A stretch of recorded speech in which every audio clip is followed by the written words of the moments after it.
Let's go to Barangay Ginebra, who's now at 2-0 in the Philippine Cup. That's after the Gin Kings beat the undermanned Shine Elasto Painters yesterday, 90-85.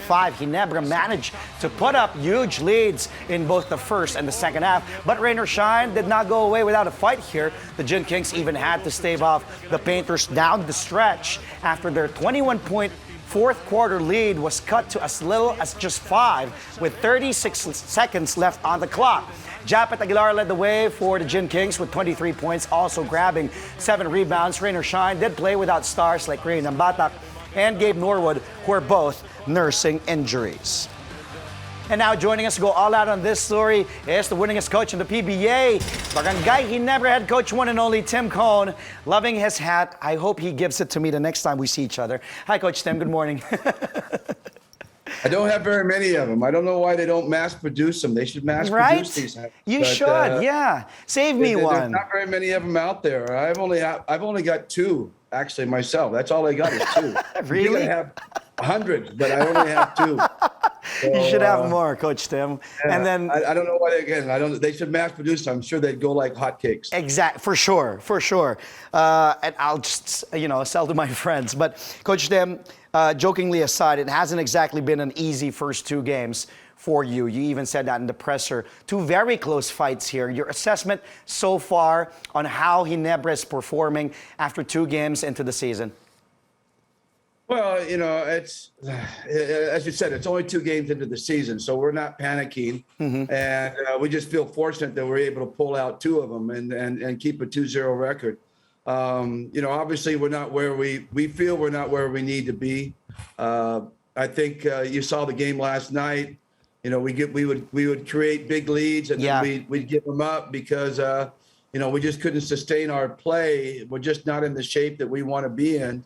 It's hard. You're coming off a championship. You don't want to push your guys too hard. You're coming off injuries, Stanley and Japeth coming off of injuries. So you kind of ease off the pedal a little bit. And when you do that, you lose your shape. You're not able to sustain your play. And I think at times we look great, but other times we look just absolutely terrible. And we got to figure out a way to kind of smooth that out. Yeah, like what you said, like extreme. Sometimes Ginebra, when I watch you guys play, wow, they really look like a dominant team. And then on the other end, there are some times wherein what's happening. Japeth Aguilar here, as you mentioned, bouncing back very well after that calf injury that held him back in the Governor's Cup. Your thoughts so far on Japeth after seeing him here in 2 games, Coach? Well, he's doing veteran things. He's a veteran player now, and that's what I like most about it. I'm a defensive coach, so the fact that he's able to defend and protect the rim, and even go out and play a quicker player like a Santillan, who is really tough. That kid is a tough player. Oh yeah, he's got a tremendous future. He was able to match up with him. And then, the stuff around the basket, that's the normal stuff he's going to be able to do. He's always been able to shoot the ball like his dad, Peter. Peter was an incredible shooter. Yeah. And Japeth has that same kind of touch. But to me, it's really the defense and the protecting the rim that he has made such great strides in. And it's not only going to help here, but it's also going to help if he gets to the national team and plays overseas.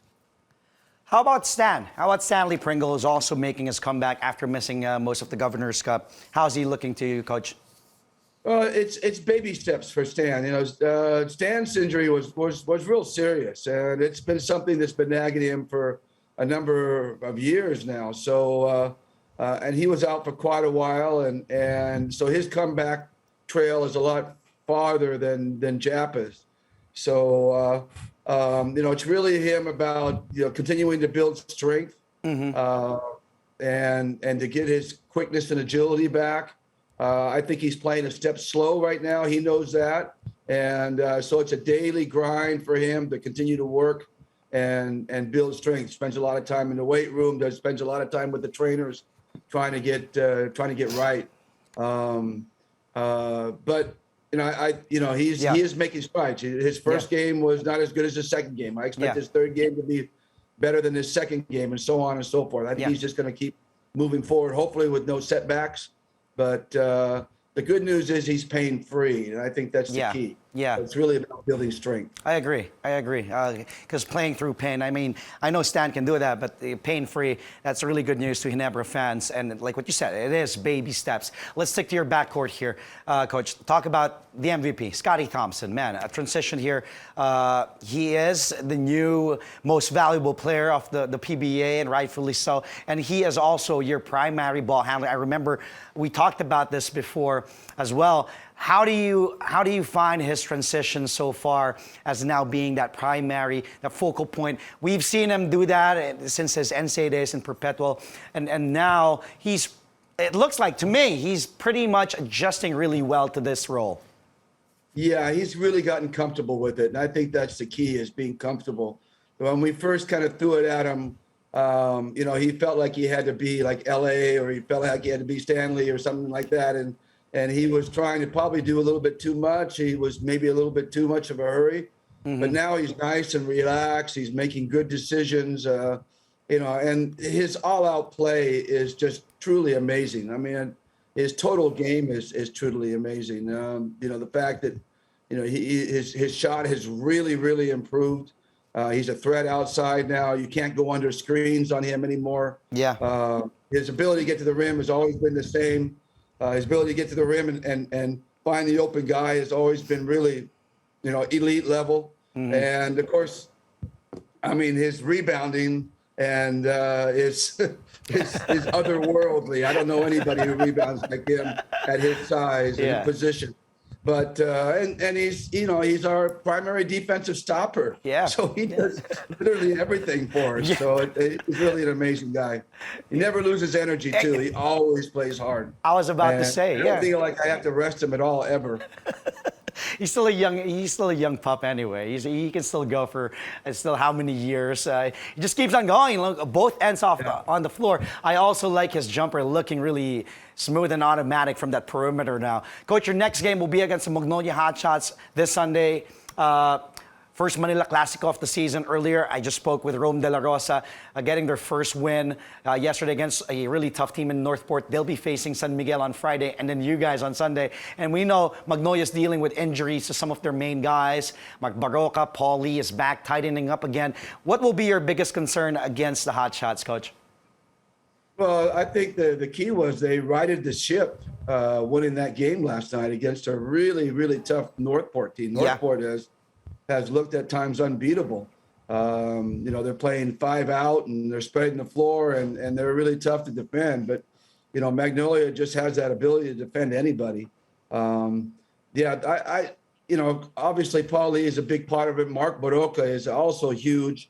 Those two guys are really key guys. And if they're missing them, then, it's hard to make it up. But, Calvin stepped up and had a huge numbers in the game.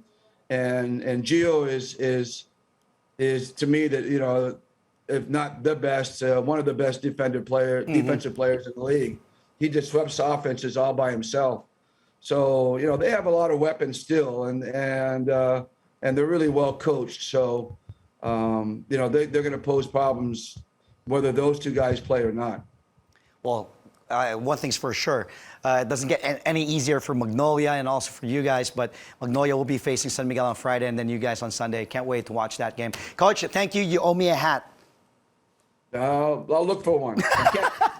Thank you, Coach. This one. Okay. It's the only one. Okay, fine. But, I'll look for another one upstairs somewhere else. I don't know. You don't want this one anyway. I just got through playing tennis, so it's all smelly. No, I want it. Coach Tim Cone wore it. Coach, congratulations. Thank you again for your time, and we'll speak to you again soon. That was Barangay Ginebra head coach and the winningest coach in the PBA, one and only, legendary Coach Tim Cone. Thank you, Coach.